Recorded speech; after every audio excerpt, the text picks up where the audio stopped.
Pertemuan kali ini kita akan membahas redok dan sel elektrokimia. Jadi materi redok kita kaitkan ke dalam topik sel elektrokimia. Nah, apa itu sel elektrokimia?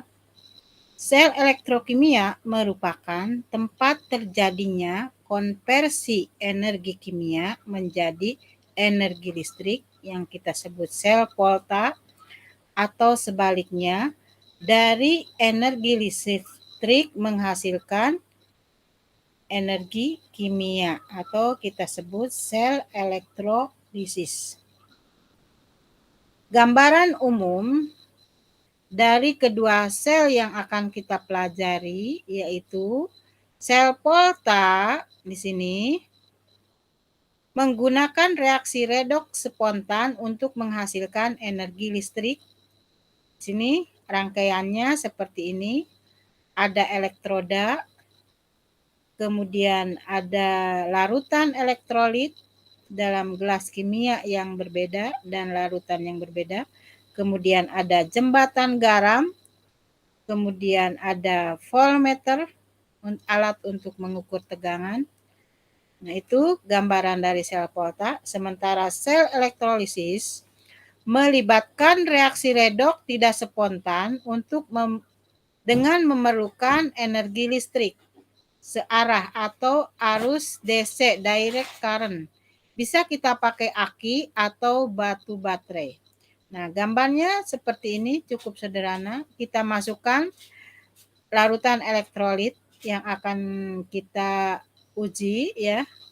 Kemudian kita pasang elektroda ini ya, kemudian kita hubungkan di sini ke sumber arus listrik searah atau aki atau juga batu baterai. Nanti akan lebih jelas kita bahas di topik tersendiri yaitu sel elektrolisis. Nah, sekarang kita masuk ke dalam sel volta atau sel galvanik. Di sini sel volta telah Ibu buat sebuah akrostik dari sel volta untuk memberikan gambaran kepada kalian semua, yaitu dibuat oleh sendiri ya, hasil karya sendiri ya Ibu sendiri ya. Di sini merupakan serangkaian alat ukur potensial sel berdasarkan reaksi redoks spontan. Elektron mengalir dari anoda ke katoda, langsung mengubah angka voltmeter. Voltase terukur positif atau negatif. Oksidasi reduksi spontan berharga positif. Lalu jika negatif, reaksi redoks tidak spontan. Tentunya posisi sel harus bertukar, anoda jadi katoda dan sebaliknya. Nah, itulah gambaran yang terjadi di dalam sel volta ya, dalam bentuk akrostik. Nah, untuk memahami akrostik yang Ibu buat, nah Ibu jabarkan dalam tujuan pembelajaran yang terdiri dari 3 poin. Yang pertama, peserta didik dapat merancang percobaan sel volta. Yang kedua, dapat menentukan diagram sel. Yang ketiga, dapat menentukan potensial sel standar atau E0 sel.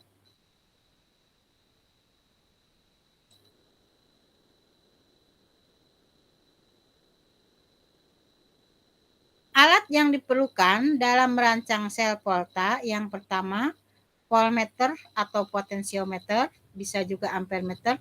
Yang kedua, jembatan garam, pipa U. Yang ketiga, kabel multitester atau jepit buaya 2 buah.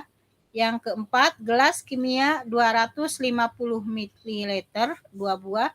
Yang kelima, logam elektroda di anoda dan di katoda berbeda sesuai dengan larutannya.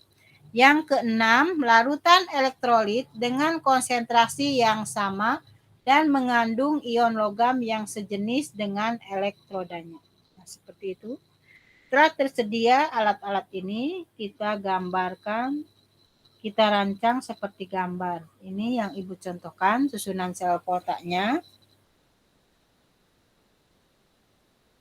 Di sini tersedia larutan tembaga 2 nitrat yang berwarna biru dan satunya perak nitrat yang berwarna merah kecoklatan. Kemudian kita masukkan jembatan garam.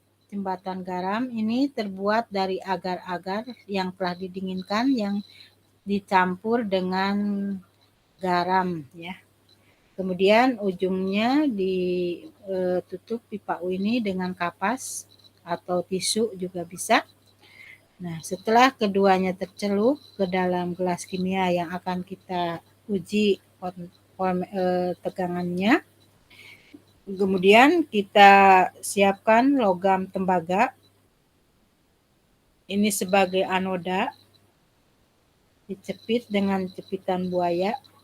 Kemudian kita hubungkan ke ampermeter kutub negatif ya. Jadi anoda ini ujungnya kabelnya hubungkan ke kutub negatif amperemeter, dan untuk katoda di sini logam perak.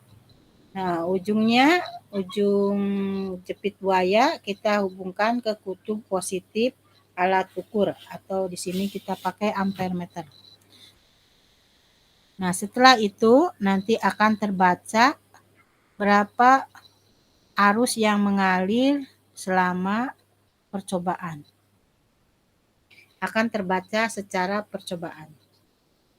Nah, prosesnya di sini kalau kita amati di dalam anoda itu logamnya itu lama-lama akan menipis karena logam di anoda melarut menjadi ion dan melepaskan elektron. Nah, elektronnya ini akan keluar dari anoda dari sini ya, keluar menuju katoda.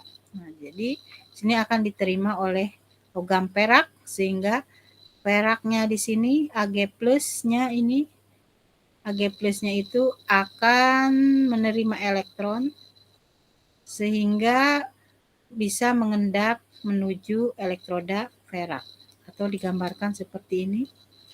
Jadi dari tembaga itu akan keluar 2 elektron dan dia melarut menjadi ion Cu2+.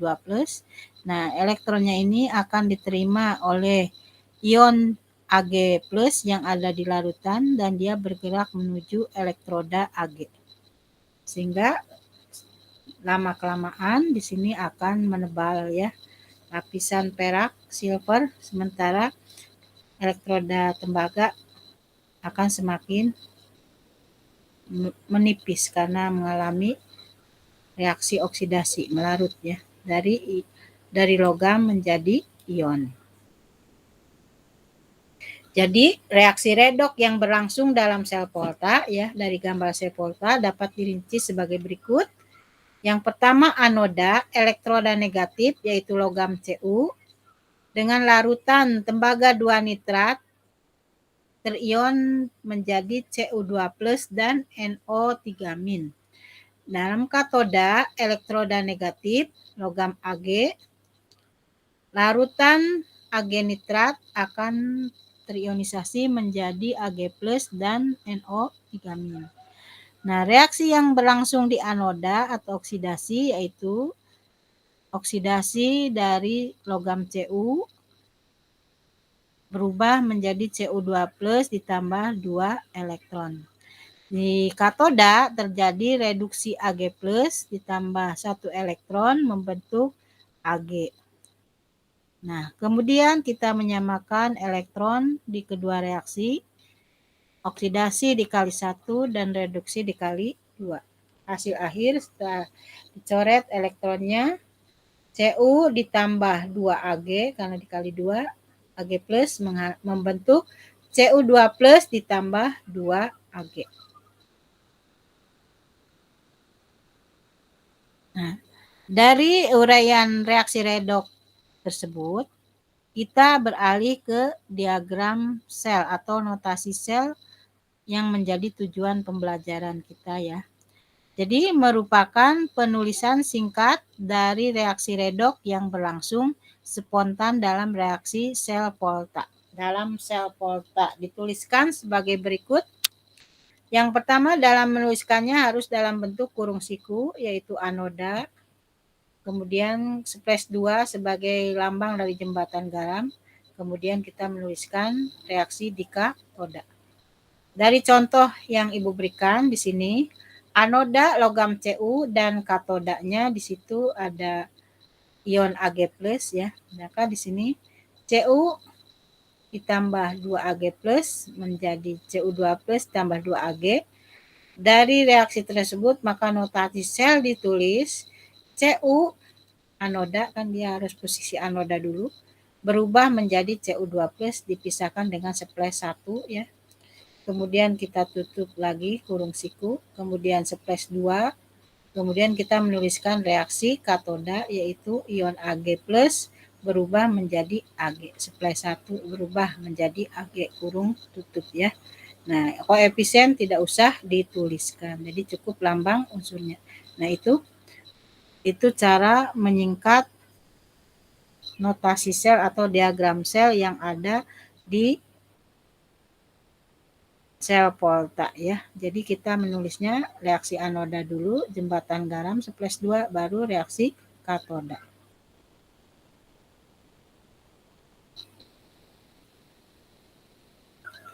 Nah, tujuan pembelajaran yang ketiga yaitu menentukan potensial sel standar ya.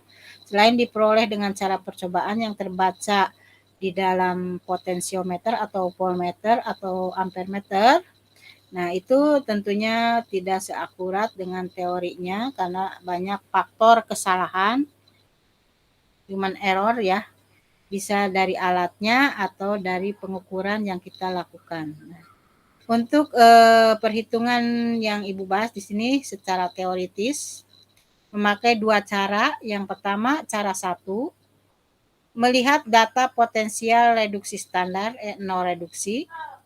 E0 reduksi semakin besar artinya semakin mudah direduksi atau bertindak sebagai katoda.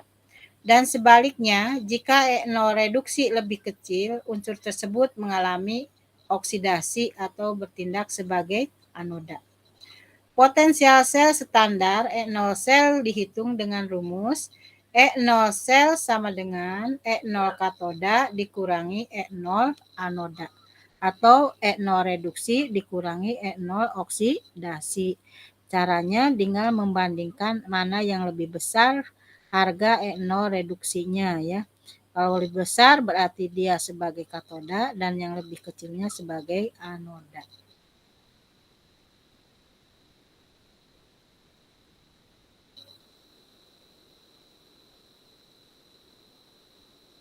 Cara 2 yaitu potensial sel standar E0 sel dihitung dengan menjumlahkan reaksi anoda dan katoda.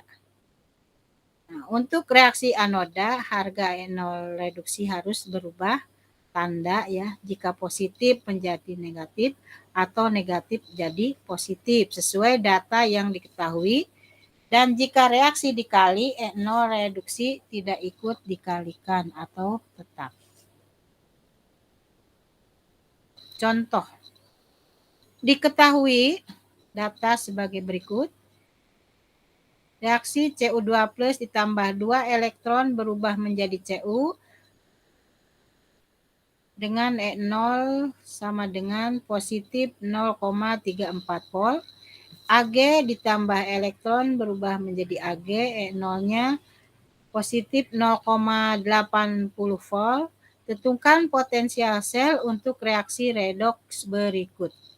Cu ditambah 2Ag+ menghasilkan Cu2+ ditambah 2Ag. Nah, ini cara penyelesaiannya.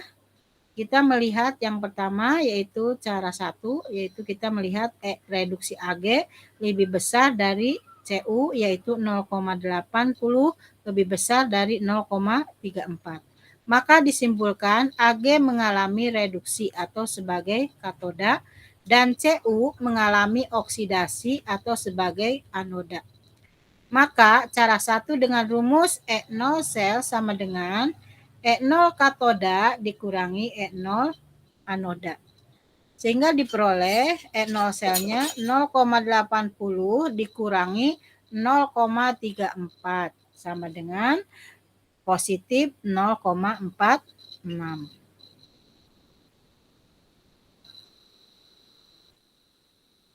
Nah, cara 2 itu dengan memakai persamaan reaksi. Menjumlahkan persamaan reaksi anoda dan katoda.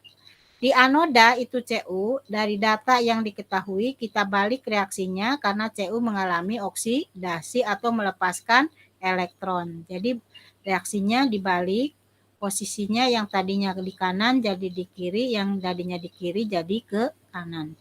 Nah, ini Cu berubah menjadi Cu2 plus tambah 2 elektron, maka E0-nya berubah tanda yang awal datanya positif, maka di sini kita menuliskan negatif 0,34 volt. Nah, kemudian 2Ag dikalikan ditambah 2 elektron menjadi 2Ag. E0-nya tidak usah dikalikan, tetap 0,80. Kita jumlahkan reaksinya ini habis ya, elektron dengan elektronnya.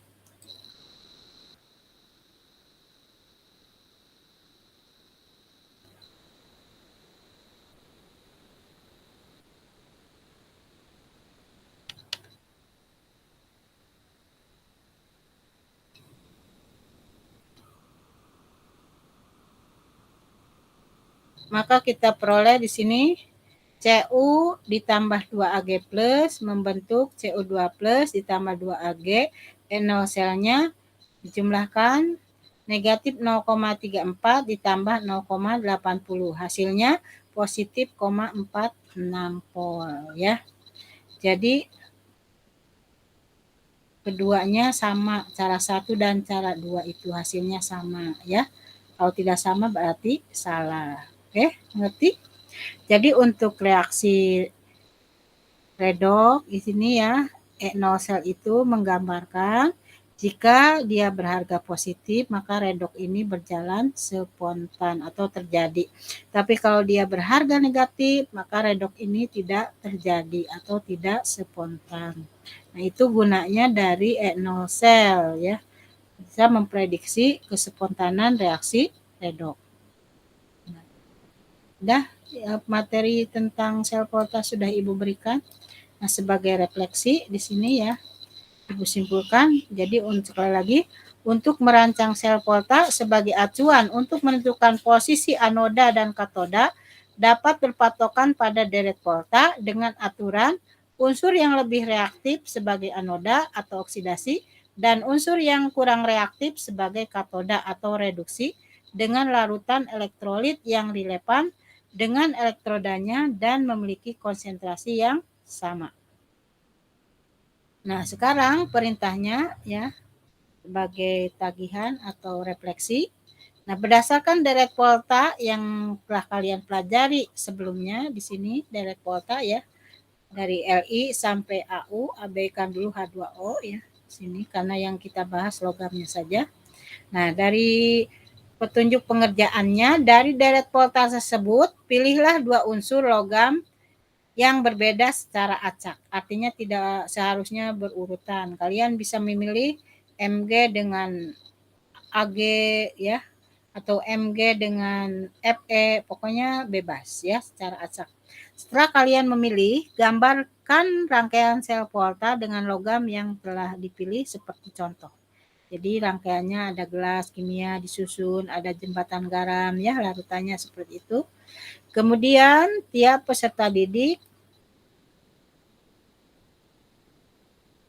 harus memilih variasi logam yang berbeda dengan temannya ya. Jadi tidak boleh sama. Jadi kalau sudah dipilih oleh temannya jangan dipilih lagi. Yang kedua, yang terakhir ya, tugas harus selesai pada pertemuan berikutnya. Insya Allah minggu depan kita berjumpa secara luring ya atau VTM terbatas. Amin. Sekian penjelasan Ibu hari ini. Semoga kalian bisa memahaminya Akhirul kalam, wabillahi taufik wal hidayah. Wassalamualaikum warahmatullahi wabarakatuh.